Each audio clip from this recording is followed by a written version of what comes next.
Olá, tudo bem? Nós somos alunos da Faculdade de Medicina da Universidade Federal do Rio Grande do Sul, da disciplina de Bioquímica. Nosso grupo é composto por João Vitor Dus, Pedro Henrique Soares, Rodrigo Vieira Pereira, Vinícius Farias Maurício e Winkson Franca de Oliveira. Nosso trabalho ficou dividido em introdução e prevalência, subtipos de ansiedade, sintomas e diagnóstico, fisiopatologia e tratamento.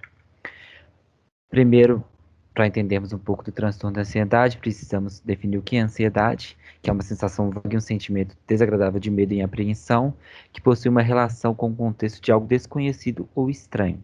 Um pouco de ansiedade é algo fisiológico, ou seja, algo normal, porém, quando essa ansiedade começa a prejudicar o dia a dia, causando transtornos físicos ou psicológicos, ela se torna um transtorno de ansiedade patológico.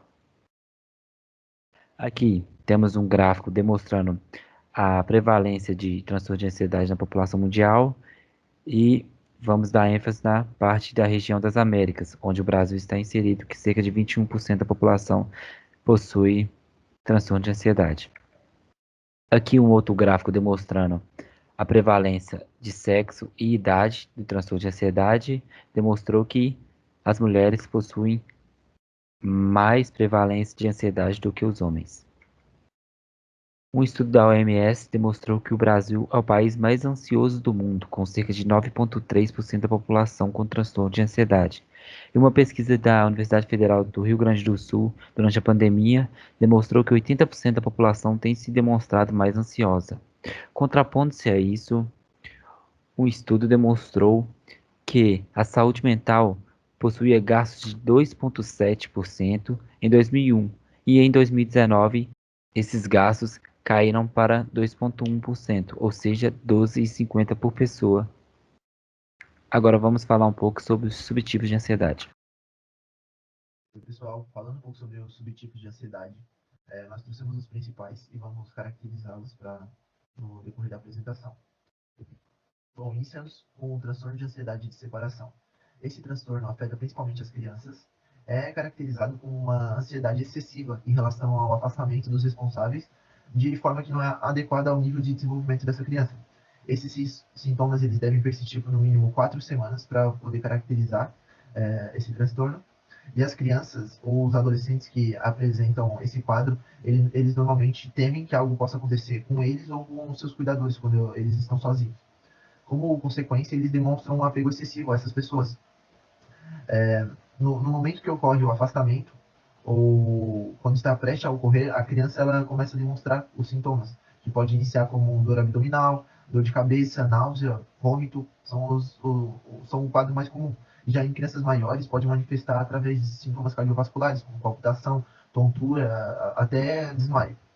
O tratamento para esse tipo de transtorno inicia-se quando a reclusa escolar, primeiramente, deve promover o retorno à escola o mais rápido possível para evitar a evasão escolar. Para que isso ocorra de uma maneira correta, é necessário haver uma sintonia entre a escola, os pais e o terapeuta para realizar essa conduta e o manejo de maneira correta. As intervenções farmacológicas desse tipo de transtorno, elas podem ser recomendadas para quando os casos são graves e incapacitantes. O medicamento que normalmente é utilizado é os inibidores seletivos da recaptura de serotonina, porque promove o alívio dos sintomas de ansiedade e porque apresenta um perfil de efeitos colaterais baixos também, devido à fácil administração. Bom, a fobia específica. Ela é definida como a presença de um medo excessivo e persistente relacionado a um determinado objeto ou uma situação. Os sintomas comuns são apresentar reações de choro, desespero, mobilidade, agitação psicomotora ou até mesmo um ataque de pânico. Os meios que causam esse tipo de sintomas na infância normalmente são pequenos animais, injeções, escuridão, altura, até ruídos intensos. Para esse tipo de fobia, o tratamento é através de terapia comportamental, especialmente através de técnicas que realizam exposição gradual desses indivíduos aos estímulos fóbicos, de maneira a produzir a extinção dessa reação exagerada de medo. A utilização de tratamento farmacológico não é muito utilizada na prática clínica. Bom, a fobia social se caracteriza como um medo persistente e intenso em relações onde a pessoa julga estar exposta à avaliação dos outros ou se comportando de uma maneira humilhante ou vergonhosa. Ocorre normalmente em crianças e adolescentes. E em jovens, esse tipo de ansiedade ele pode ser expresso através de choro ou acessos de raiva, ou até mesmo afastamento desse tipo de situações.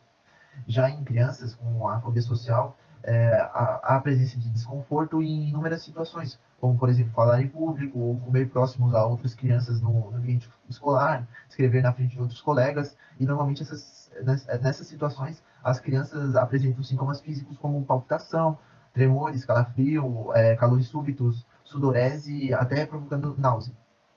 Uma série de procedimentos cognitivos são utilizados para comportamentos desse tipo de fobia. E o principal tratamento baseia-se na exposição gradual à situação temida, assim semelhante à fobia específica. Então, temos aqui mais um subtipo de ansiedade, que é o transtorno do estresse pós-traumático. No âmbito da psiquiatria, o termo refere-se a ferimentos psicológicos resultantes de viver ou testemunhar um ou mais eventos chocantes, sendo que o paciente ele revive o momento, tem pesadelos frequentes e evita tudo que possa lembrar do trauma. Esse trauma pode ser abuso sexual, pode ser um acidente, entre vários outros fatores. Temos ainda o transtorno do pânico, que é frequentes ataques de pânico. Ele tem um início súbito, de intensa apreensão, medo extremo e terror. Geralmente, esses pacientes, eles têm a sensação de que eles vão morrer, de morte iminente. Eles têm a certeza de que eles vão morrer. Então, eles começam a ter medo extremo. E esse início, geralmente, é o início súbito. Temos ainda o transtorno obsessivo compulsivo, que são pensamentos, imagens, ideias ou impulsos recorrentes que as pessoas julgam como inapropriados, grotescos ou proibidos. Essas pessoas que possuem esse toque, ela tem compulsões, que são comportamentos ou atos mentais repetitivos, executados para reduzir a ansiedade associada a essas obsessões. E por último, temos o transtorno de ansiedade generalizada, que é o medo excessivo, preocupação ou sentimentos de pânicos exagerados e irracionais a respeito de várias situações. As pessoas estão sempre muito preocupadas com o julgamento de outras pessoas em relação a tudo que elas vão fazer. E isso deixa a confiança dessas pessoas para baixo. E é necessário que renove a confiança das pessoas. Elas sempre esperam que algo ruim vai acontecer a qualquer momento, independente da situação. Elas estão extremamente preocupadas com saúde, dinheiro, família, trabalho ou escola. E agora vamos falar sobre os sintomas. Bom, detalhando um pouco mais, então, dos diferentes subtipos de ansiedades, falando um pouquinho mais aprofundadamente dos sintomas, nós temos, por exemplo, no transtorno do pânico, ataques que são recorrentes e imprevisíveis de medo, desconforto intensos, muita sudorese, muita palpitação, e que evoluem normalmente ao longo de 10 minutos no máximo e se resolvem totalmente com o paciente retornando ao estado normal em aproximadamente 1 hora. E podem ocorrer outros sintomas somáticos, como as parestesias, desconfortos gastrointestinais, e esses ataques podem ser intercalados por períodos muito, muito grandes de bem-estar e costumam iniciar no fim da adolescência e início da vida adulta, como ocorre em outros transtornos também. No caso da ansiedade generalizada, então, como foi falado, tensão muscular, concentração prejudicada, agitação, insônia são sintomas muito característicos, e aqui especificamente a perturbação com problemas menores que não deveriam causar nenhum constrangimento, nenhum problema ao paciente, e normalmente está associado a outros transtornos de ansiedade e de humor. E normalmente nas crianças manifesta-se na forma de preocupação anormal com seu desempenho e seu julgamento por outras pessoas. No caso das fobias específicas, são caracterizadas por um medo excessivo, persistente em relação a determinado objeto ou situação, com algumas ressalvas de outras síndromes aí, transtornos, né? E diferente de outros transtornos, as situações são bem específicas, podem ser desencadeadas, então, normalmente pela exposição imediata ao fator ou espontaneamente em alguma outra situação que possa relembrar esse fator ansiogênico. E as mais comuns em adultos é o medo de voar, claustrofobia e o medo de sangue. No caso do toque, o prejuízo das atividades diárias é feito por hábitos e pensamentos que, por exemplo, medo de contaminação, a recontagem e reavaliação das atividades, e o grau em que esses indivíduos são afetados é variável, mas como até um critério diagnóstico, esses pacientes costumam perder uma hora por dia ou mais, realizando essas situações, essas ações desnecessárias que servem para a resolução do seu estímulo ansiogênico. O início costuma ser gradual, né, no início da vida adulta, mas pode ocorrer desde muito cedo na infância. E costumam, então, se alternar períodos de melhora, de piora, mas em alguns casos ele pode apenas piorar e chegando a estados de grande comprometimento mental da pessoa, de sua função psicossocial. Então, um pouco mais sobre as fobias sociais, um medo específico relacionado a situações de desempenho, uma preocupação sempre muito grande com o julgamento de outros, sobretudo quando há muitas pessoas presentes. O paciente sabe que o medo é irracional e a depressão é uma comorbidade frequente, sobretudo em jovens e crianças com essa fobia. No caso, então, do transtorno do estresse pós-traumático, nós temos essa ansiedade desenvolvida depois de eventos extremos, que caracteriza-se por se desenvolver um pouco após, ou até, às vezes, levando um tempo relativamente grande após esse transtorno, por isso o nome. Então, podem ocorrer sentimentos de despersonalização, o paciente pode se sentir incapaz de se lembrar de aspectos específicos, mas ele consegue reviver de uma forma ou outra, mesmo que brevemente, esses episódios. Normalmente, temos aumento de vigilância, temos reações de sobressalto e muita excitação em determinadas situações, e há risco de evolução com outros transtornos de ansiedade, transtornos de humor e abuso de substâncias, particularmente o álcool. Agora vamos falar das hipóteses fisiopatológicas. A hipótese noradrenérgica diz que quando o indivíduo é submetido a um agente estressor, ocorre uma liberação exacerbada de noradrenalina sobre o lócus cerúleo, em projeções que vão para a amígdala basolateral, e no hipotálamo em projeções que vão para a substância cinzenta periaquedutal. Isso ocorre devido a uma outra substância ionibina, que bloqueia os receptores alfa-2. Outro mecanismo diz que o medo e o estresse promovem uma modulação neural mediada pela via de sinalização do BDNF, promovendo uma mudança neuroplástica. No entanto, ocorre uma regulação noradrenérgica deficitária, com aumentos ocasionais da liberação da noradrenalina no sistema simpático. Também, vários genes foram encontrados em associação com alfa-2, inibindo, então, o efeito desses receptores no hipocampo. Também foram encontrados um polimorfismo em vários genes associados a diversos hormônios e monoaminas. E também há indícios de respostas hipofisárias e adrenais no TAG, transtorno obsessivo compulsivo, e no transtorno de ansiedade generalizada. A hipótese serotoninérgica. Ela foi proposta pela primeira vez em 1969 e no início se dizia que a ansiedade estava associada a uma menor produção ou um menor número de receptores serotoninérgicos. A serotonina, ela exerce um papel duplo na regulação da ansiedade, tanto ansiogênico na amígdala e ansiolítico na matéria cinzenta periaquedutal. Segundo essa hipótese ainda, a serotonina ela ativa vias neurais associadas aos estados de punição e perigo, e inibem a emissão do comportamento punitivo. Essas vias elas originam-se nos núcleos da RAF lá no mesencéfalo, onde se situam os corpos celulares dos neurônios serotoninérgicos, projetando-se em estruturas do sistema límbico no cérebro anterior, bem como na matéria cinzenta periaquedutal mesencefálica. Ainda de acordo com esse modelo teórico, a serotonina ela exerceria uma ação frenadora do comportamento punitivo em ambas as regiões. Portanto, a serotonina desempenharia esse papel ansiogênico tanto no prosencéfalo como na matéria cinzenta periaquedutal. Bom, pessoal, dando continuidade falando sobre o estresse e o CRH relacionado com o transtorno de ansiedade, para recordar um pouco, o transtorno de ansiedade ele é caracterizado pela expressão adequada de medo. E esse medo ele é normalmente evocado por algum estímulo estressor. E a partir disso ocorre uma resposta fisiológica, como o comportamento de esquiva, a ativação do sistema nervoso simpático, o aumento na vigilância e no alerta, e principalmente a liberação de cortisol pelas glândulas suprarrenais. O hipotálamo ele vai apresentar a função central no controle dessas respostas humorais, através do eixo HPA, que é o eixo hipotálamo, hipófise e adrenal. Esse eixo ele inicia com a liberação de CRH, liberado pelos neurônios neurosecretores que se localizam no núcleo paraventricular do hipotálamo, em resposta a algum estímulo estressante, O CRH, ele promove a liberação do ACTH pela adenocórtese, e o ACTH aumentado, ele provoca a síntese e a liberação de cortisol pela glândula adrenal. O cortisol ele vai apresentar inúmeras funções no organismo, principalmente resposta adaptativa ao estresse, como manter a biodisponibilidade energética para o indivíduo estar preparado a responder de forma correta e, se necessário, esse estímulo estressor. E, além disso, ele tem outras funções relacionadas ao comportamento moral.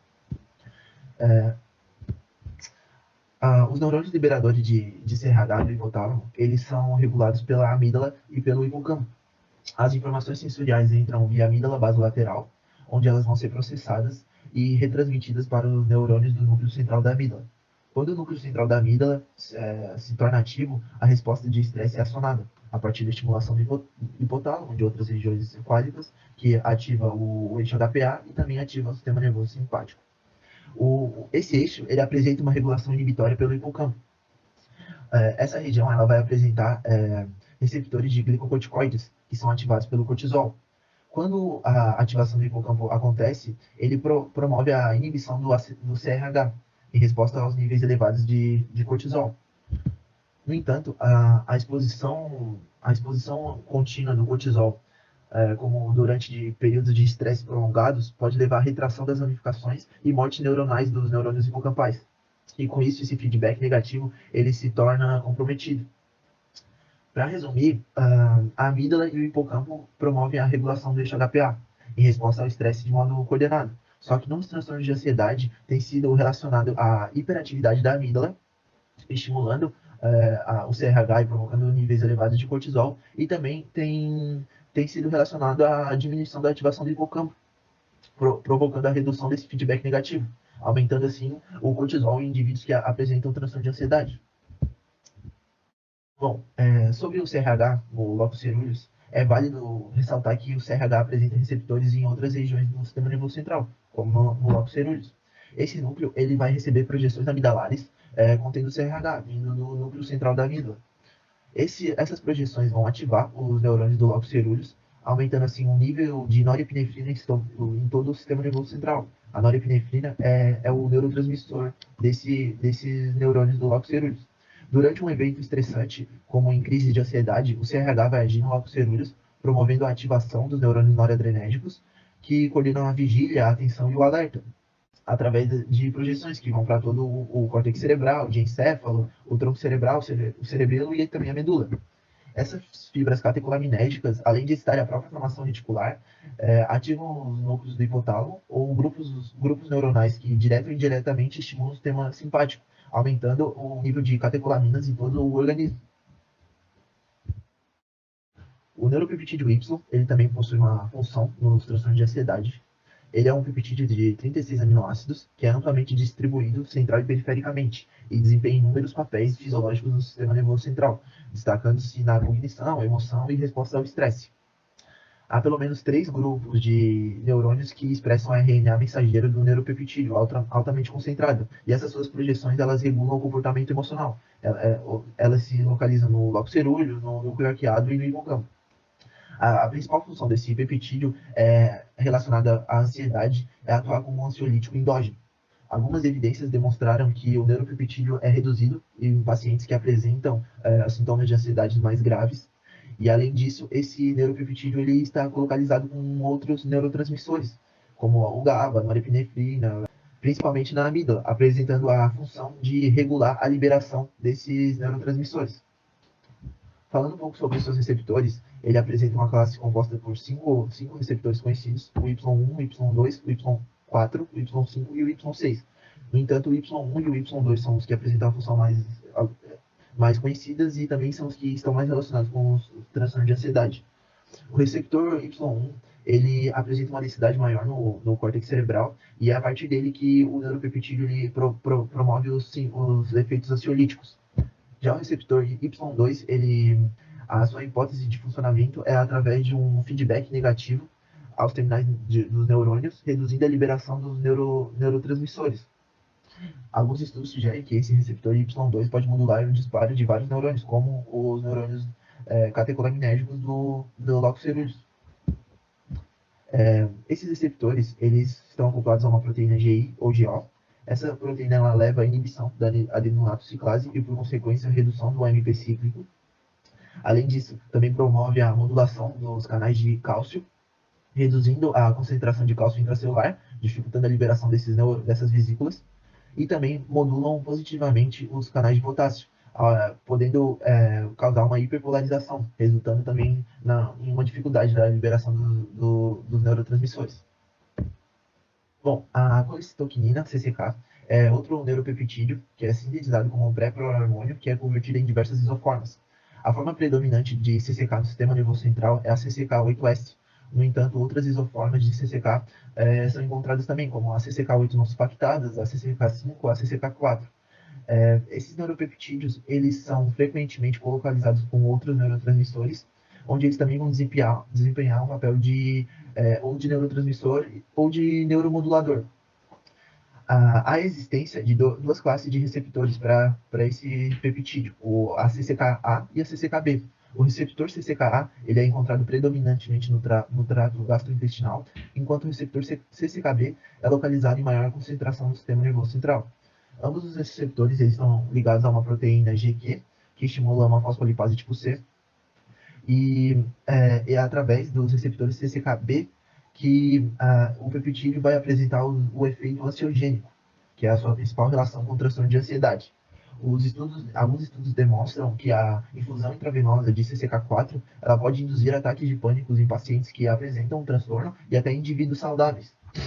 Dessa forma, a utilização de antagonistas de CCK-B apresentou efeitos ansiolíticos em testes em animais. No entanto, ainda não houve sucesso em ensaios clínicos e esses antagonistas eles continuam sendo um alvo atraente para o desenvolvimento de medicamentos ansiolíticos para reduzir os sintomas da ansiedade. A hipótese GABAérgica, ela afirma que ocorre uma ausência da atividade inibitória do GABA-A. Isso promove uma desregulação de vias importantes de controle sobre o sistema límbico, como as amígdalas, mesencefalomedial e núcleos da base. Com isso, há uma promoção dos efeitos ansiogênicos. Esse mecanismo é muito presente no TAG, no TP e no TEPT. O tratamento para as desordens de ansiedade pode ser farmacológico e psicológico. O tratamento pode ocorrer com os inibidores seletivos da recaptação da serotonina. Eles inibem a recaptação desse neurotransmissor e aumentam os níveis sinápticos de serotonina. Também ocorre um aumento da ativação dos receptores serotoninérgicos e uma maior intensificação das respostas pós-sinápticas. Os principais são a fluoxetina, citalopram e citalopram, entre outros. Outro tratamento farmacológico se dá pelos inibidores seletivos tanto da recaptação da noradrenalina como da serotonina. Nesse caso, o fármaco bloqueia o transportador de recaptação da serotonina e o transportador de recaptação da noradrenalina através do mecanismo que depende da concentração farmacológica. Em baixas concentrações, esse fármaco comporta-se como um ISRS, ao passo que em concentrações elevadas ocorre um aumento de noradrenalina. Eles também são usados para os casos de ansiedade social e transtorno do pânico. Os principais fármacos são a venlafaxina, duloxetina, entre outros. Outro tratamento farmacológico é com os benzodiazepínicos. Nesse caso, eles se ligam em apenas um sítio específico do receptor GABA-A, diretamente sobre o canal de cloreto. Isso promove a abertura do canal de cloro, aumentando assim a frequência com que eles se abram, promovendo uma hiperpolarização do neurônio. Isso promove uma potencialização do efeito inibitório do GABA-A, diminuindo a excitabilidade nervosa. Ele é muito utilizado nos casos de transtorno do pânico, o TAG, o TOC, a agorafobia e o TP. Os fármacos mais utilizados são o diazepam, o clonazepam e o midazolam. Outro tratamento farmacológico são com os barbitúricos. Eles têm uma ação em outro sítio alostérico que não seja diretamente sobre o canal do GABA-A. possuindo então um mecanismo semelhante aos benzodiazepínicos, que potencializam a ação do GABA-A inibitório sobre todo o sistema nervoso central. Porém, eles são menos seletivos, os próprios barbitúricos. Eles também têm uma ação anestésica e anticonvulsivante, devido a um aumento do tempo de abertura do canal de cloreto. Eles também podem causar morte por depressão respiratória e cardiovascular, caso sejam administrados em excesso. E, nesse caso, eles estando cada vez mais em desuso na área clínica. Os principais representantes são o fenobarbital, o tiopental e o tiamelau. Outra opção de tratamento para os transtornos de ansiedade, então, são os antidepressivos tricíclicos, que são inibidores da reentrada de monoaminas, majoritariamente a noradrenalina e a serotonina. Os antidepressivos tricíclicos com aminas secundárias afetam predominantemente a norepinefrina, como, por exemplo, a notriptilina, e os com aminas terciárias afetam predominantemente o sistema da serotonina, como, por exemplo, a imipramina e a amitriptilina, são mais conhecidos até. E eles atuam, na verdade, em diversos receptores, o que pode causar diversos efeitos colaterais. Atuam em receptores estaminérgicos, colinérgicos, adrenérgicos, dopamínicos. Então, aí a gente já vê uma gama bem grande de efeitos que podem acontecer. Pode ter retenção urinária, pode ter ganho de peso, pode ter uma sonolência muito grande e, inclusive, o que é mais grave, alguns problemas cardiovasculares. Assim, em pacientes, por exemplo, com doenças coronarianas, o medicamento tem que ser administrado com muito cuidado. E essa opção de tratamento normalmente é feita para síndrome do pânico e toque, quando outras medicações falham. Temos também os inibidores da monamina oxidase, que é a via de degradação dessas catecolaminas. Então, a feneuzina, tranilcipromina, isocarboxazida e selegilina são opções. Como eu falei, eles inibem, então, a degradação das monaminas e são utilizados, sobretudo, em síndrome do pânico, fobia social e transtorno de ansiedade generalizada. Quando não há resposta, então, das medicações consideradas melhores, como os inibidores da reentrada de serotonina ou de serotonina e norepinefrina. E como efeitos colaterais importantes também pode ter hipotensão, ganho de peso, efeitos anticolinérgicos, tremores e insônia. Aqui eu trouxe então uma ilustração de por que os efeitos desses dois medicamentos que eu citei, eles podem ser em um prazo um pouco maior do que dos benzodiazepínicos, porque normalmente os neurônios que liberam as catecolaminas, eles têm autorreceptores, que acabam por inibir essa liberação para não ser acentuada.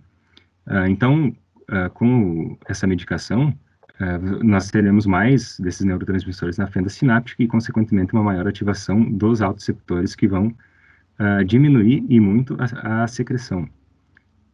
Mas, com o tempo, ou por um controle genético da expressão dessas proteínas, ou por uma dessensibilização dos receptores, essa inibição acaba sendo mais fraca e, então, de fato, após algumas semanas, há um aumento verdadeiro na concentração de norepinefrina ou de serotonina na fenda sináptica.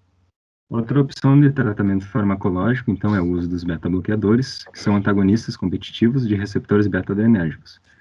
Receptores beta-1 e beta-2, então, no caso, não seletivos afetam a ambos, como o propanolol, nadolol e o timolol, e os seletivos afetam apenas receptores beta-1, como o metoprolol, acebutolol e betaxolol.